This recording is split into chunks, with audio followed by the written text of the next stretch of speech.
Let me start here with the fairway unit. Hope you can hear me above the rain. So we just got a lot of parts in. Basically redid the wiring.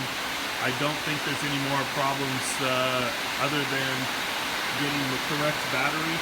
This was just basically, I think this was maybe even from Eric's car, but we got to get the right battery so that it'll set correctly and we can close everything down right and it won't move around.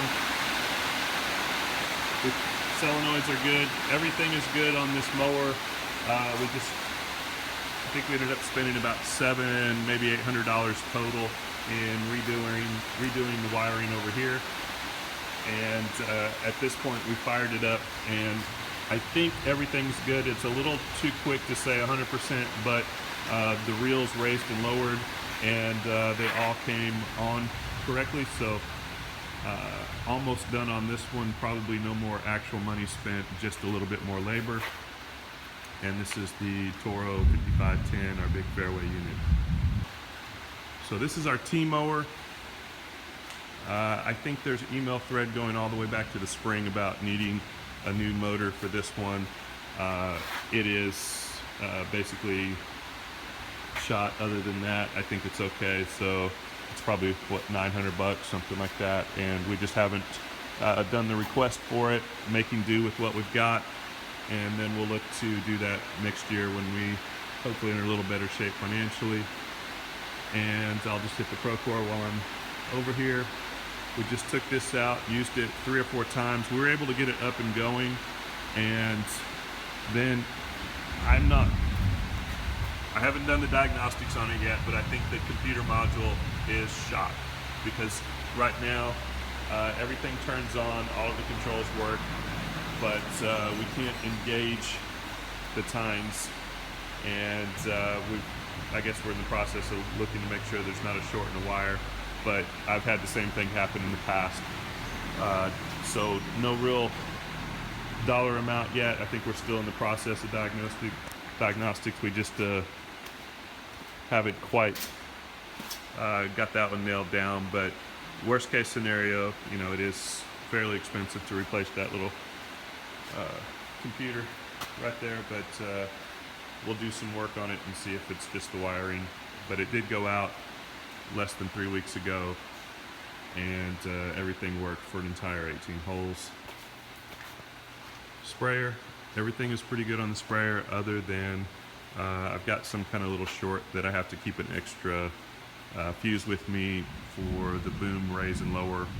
Just a nuisance. There's zero expenses expected on this thing for, you know, unless something else goes wrong with it. In pretty decent shape. Get a picture of our rough mower. Just had a little pop-up storm come through, so he came in for lunch. This is just, you know, it's our only piece of equipment to mow the rough. So, and right now we're dropping the heights to mow the fairway so that we can get everything done. It's just in use a lot, and I don't think that it's optimal for what we use it for, but I'm gonna say no real expected expenses on this other than just the normal wear and tear, you know, the spindles and just a few things. Belts occasionally give out, but all in all, tractor appears to be good. Should make it. We'll go through and do everything we can this winter. You know, flush, change filters, grease everything down, but it's actually been a pretty good piece of equipment, and just haven't seen anything to be that concerned about. Top dresser, all good. We had to switch some of the switch over.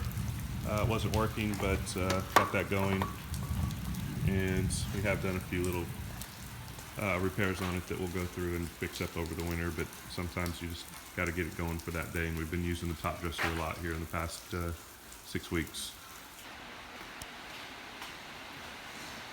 So I think this is the utility vehicle that we had PTP come out and basically give a $5,000 bid for. I'm not exactly sure how much we spent on it, but less than $700, and it is up and running now. We found a brake pad that worked on another piece of equipment. We got everything up and going. It's just, you know, kind of the genius of Juan, that give him enough time and we can find a way to get things up and going for pretty minimal dollar amount. Same with the Sand Pro.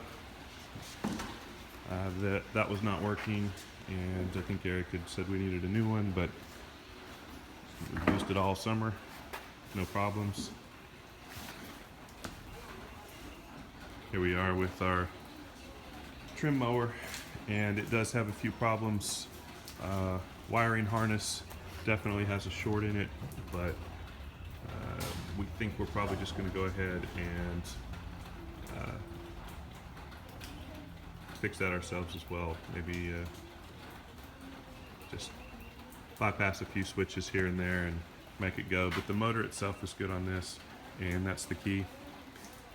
While this hasn't been going at all this summer, we've used my John Deere Z mower from last year when I was in business, and so we've really made do with no problems at all. And I don't think we're going to spend more than $300 or $400 on this. If we have to spend more than $300, it's just not worth getting it going again. So that would be my expectation, that when we get this going, it will be pretty minimal dollar amounts.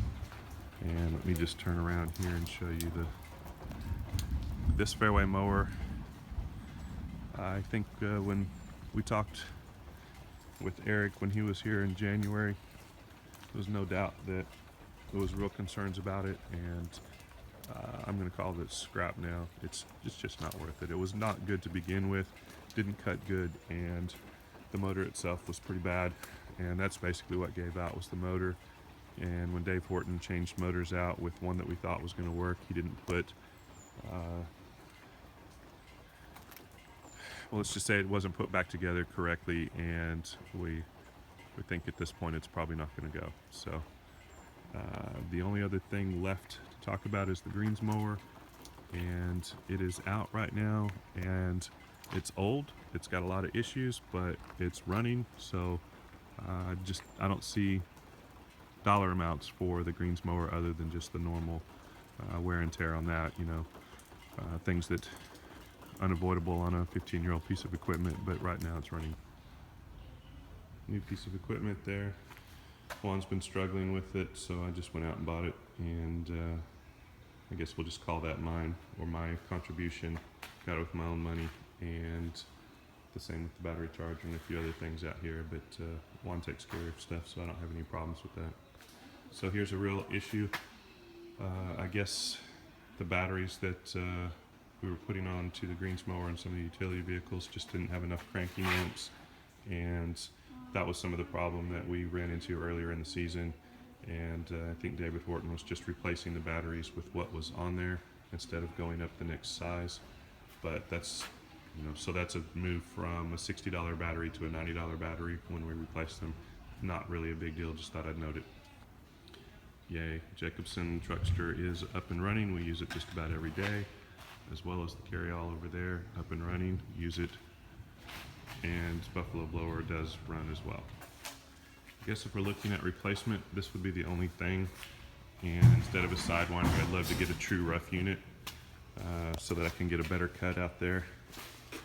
Let's see what the hour meter says. Focus. There's hours. And this was an auction piece that I think we got in 2013, I'm going to say. And at that point, it probably wasn't in great shape. So, not saying that I need a replacement, but if that conversation happens, this is definitely what I would replace. Some type of, I'd rather have a larger rough unit. It doesn't have to be a Sidewinder. That's not a big deal to me at all. Just something that I can get through, you know, 15, 20 acres of rough easily in a 8-hour shift.